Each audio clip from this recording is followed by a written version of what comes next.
Hello friends, मेरा नाम है Namit Agarwal and welcome to my channel Desi Angrez. आज मैं एक बहुत ही ज़बरदस्त सीरीज़ की बात करने जा रहा हूं और वो एक सुपर हीरो सीरीज़ है और उसका नाम है वॉचमैन। और मेरा रिकमेंडेशन इसके लिए मस्ट वॉच है। काफ़ी अच्छी सीरीज़ है ये। और इससे पहले कि मैं रिव्यू शुरू करूँ, आप लोग जल्दी से मेरे चैनल को सब्सक्राइब कर लीजिए ताकि आपको और भी टीवी सीरीज़ और मूवीज़ के रिव्यूज़ की नोटिफिकेशन मिल सकें। डिस्क्रिप्शन की बात करते हैं। DC कॉमिक्स में एक वॉचमैन करके कॉमिक्स है, उसी पर ये मिनी सीरीज़ बेस्ड है। तो आइए और बात करते हैं सीरीज़ के बारे में। इस सीरीज़ को दिखाया गया था 2019 में और ये एक मिनी सीरीज़ है। इसमें मात्र 9 एपिसोड्स हैं। इसके क्रिएटर का नाम है डेमन लिंडेलॉफ और कॉमिक्स में इसको लिखा था एलन मूर और डेव गिबन्स ने। तो सबसे पहले तो मैं आप लोग को ये बता दूं कि वॉचमैन नाम से मूवी ऑलरेडी आ चुकी है 2009 में और बहुत ही ऑसम मूवी है वो। और उसको डायरेक्ट किया है हम सबके फेवरेट जैक स्नाइडर ने।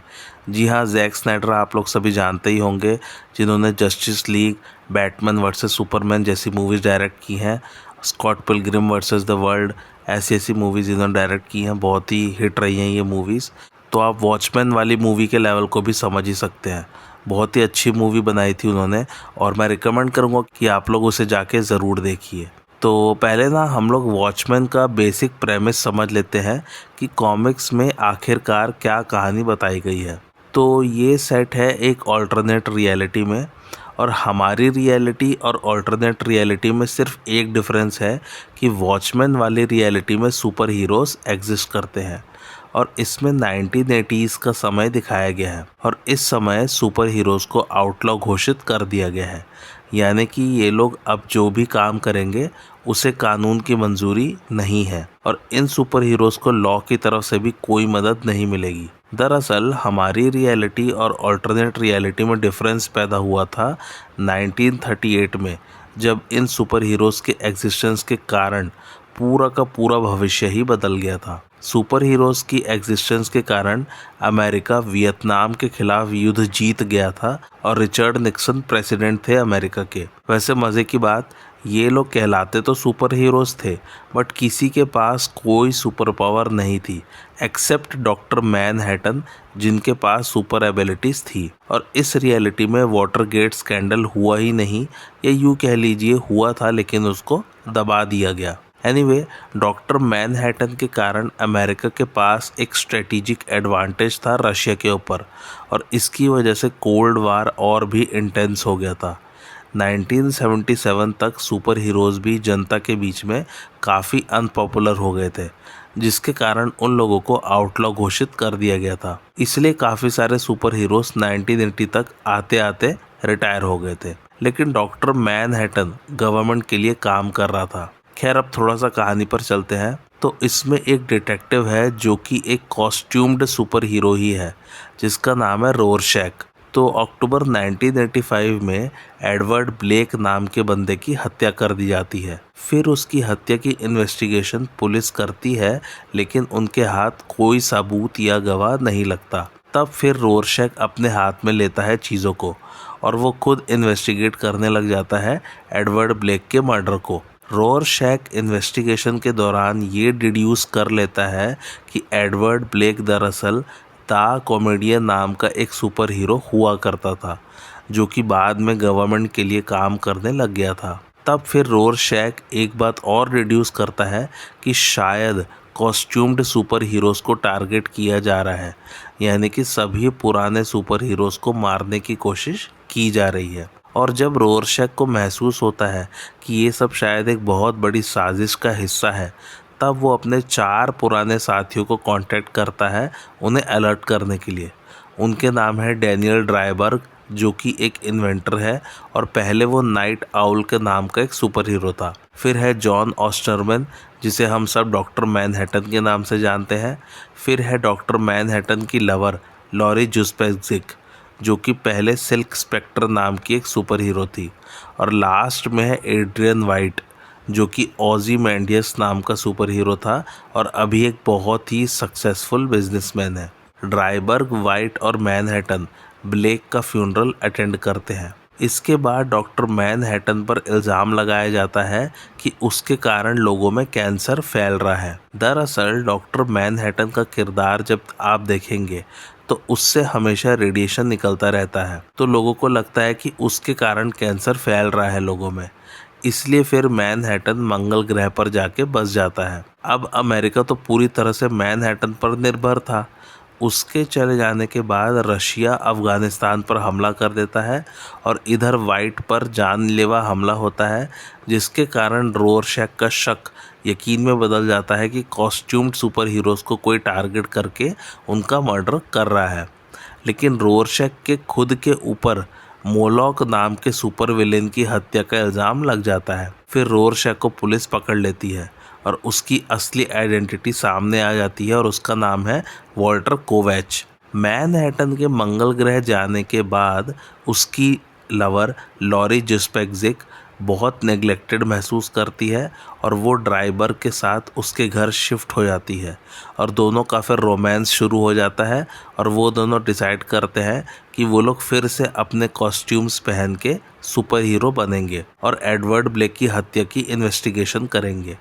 उन लोगों को रोरशैक की थ्योरी पर धीरे धीरे विश्वास होने लग जाता है कि कोई ना कोई उन्हें टारगेट कर रहा है। फिर ड्राइबर्ग और जिस्पेक्जिक डिसाइड करते हैं कि वो रोरशैक को जेल से भगाएंगे। दूसरी तरफ मैनहट्टन जिस्पेक्जिक को मंगल ग्रह पर लेके जाता है उसे समझाने के लिए कि वो उससे अभी भी प्यार करता है। डिस्कशन के दौरान जिस्पेक्जिक को पता चलता है कि दरअसल एडवर्ड ब्लेक ने बहुत समय पहले जिस्पेक्जिक की मां का रेप किया था और वही एक्चुअल में उसके पिता भी हैं। खैर इधर रोरशैक और ड्राइवर को इन्वेस्टिगेशन के दौरान पता चलता है कि शायद वाइट ही एडवर्ड ब्लेक के मर्डर का जिम्मेदार है, तो वो दोनों उसे कन्फ्रंट करने जाते हैं अंटार्कटिका में उसके प्राइवेट घर में।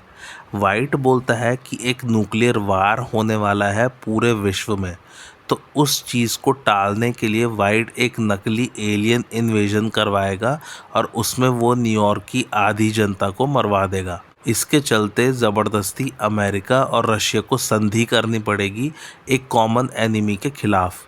लेकिन ये प्लान एडवर्ड ब्लेक को पता चल गया था, इसलिए वाइट ने उसे मरवा दिया और उसी ने ये अफवाह फैलाई कि मैनहट्टन के कारण कैंसर फैल रहा है पृथ्वी पर, ताकि वो दूसरे ग्रह पर चला जाए। और उसी ने रोरशैक को मोलॉक के मर्डर में फंसाया था और उसी ने अपने ऊपर नकली हमला करवाया था ताकि किसी को उस पर शक ना हो। तब ड्राइबर्ग और रोरशैक बोलते हैं कि वो उसके प्लान को पूरा नहीं होने देंगे, लेकिन वाइट बोलता है कि प्लान ऑलरेडी मोशन में है।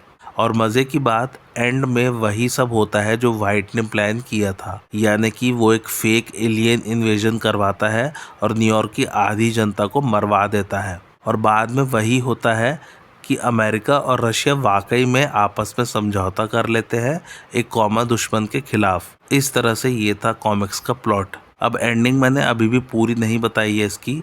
ये दरअसल था 2009 वाली वॉचमैन मूवी का प्लॉट। आपको अगर एंडिंग सही से जाननी है तो जाइए और मूवी देखिए। तो आइए अब थोड़ा सा सीरीज़ की बात करते हैं। इस सीरीज़ में 34 साल बाद के इवेंट्स को दिखाया गया है और इसमें फोकस है रेसिज्म पर। तो इसमें एक ग्रुप जिसका नाम है 7th कैवलरी, वो टल्सा पुलिस डिपार्टमेंट के 40 ऑफिसर्स के यहाँ हमला करते हैं। हमले के बाद टल्सा पुलिस डिपार्टमेंट से सभी इस्तीफ़ा दे देते हैं, लेकिन सिर्फ 2 ऑफिसर्स पुलिस डिपार्टमेंट में रहने का फैसला करते हैं। एक तो डिटेक्टिव एंजेला अबार और दूसरा पुलिस चीफ जड क्रॉफर्ड। जब वापस पुलिस फोर्स में अफसर भर्ती किए जाते हैं, तब ये डिसाइड किया जाता है कि पुलिस अफसर अपने आप को हर जगह पुलिस वाले हैं ऐसा नहीं बताएंगे, ना ही दिखाएंगे। जहाँ ज़रूरत पड़ेगी बस वहीं अपने आप को पुलिस डिपार्टमेंट का दिखाएंगे। दूसरी बात, सभी अब से मास्क पहनेंगे क्योंकि 7th कैवलरी एक वाइट सुप्रीमेसिस्ट ग्रुप है और वो ब्लैक पीपल पर ही हमला करते हैं, इसलिए हर पुलिस वाले को मास्क और ग्लव्स पहनना ज़रूरी है। ओवरऑल पूरी बॉडी कवर्ड रहनी चाहिए ताकि सामने वाले व्यक्ति को पता न चले कि वो वाइट है या ब्लैक। तो इसमें बस पुलिस डिपार्टमेंट 7th कैवलरी वाले ग्रुप को ख़त्म करने की कोशिश कर रही है और डिटेक्टिव एंजेला अबार एक सुपर हीरो बनती है जिसका नाम है सिस्टर नाइट और वो भी 7th कैवलरी के खिलाफ लड़ती है। साथ ही इसमें ये दिखाया गया है कि 7th कैवलरी रोरशैक के पुराने जर्नल से प्रभावित होकर ये सब कुछ कर रहा है।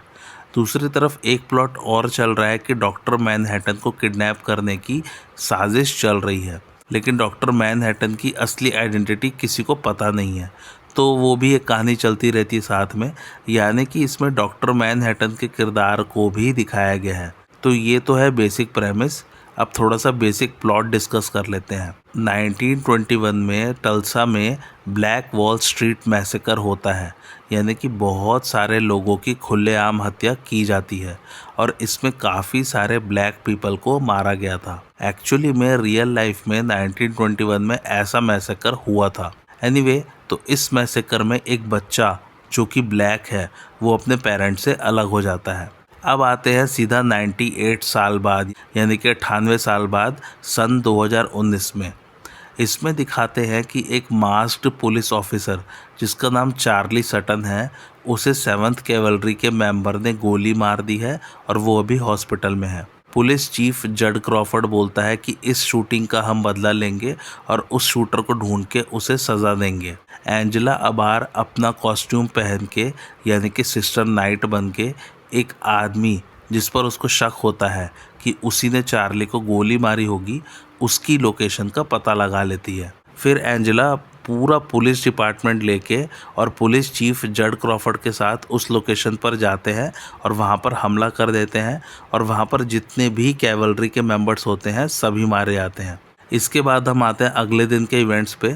तो एंजेला को एक कॉल आता है और उसमें एक बंदा बोलता है कि तुम इस पर्टिकुलर लोकेशन पर जाओ।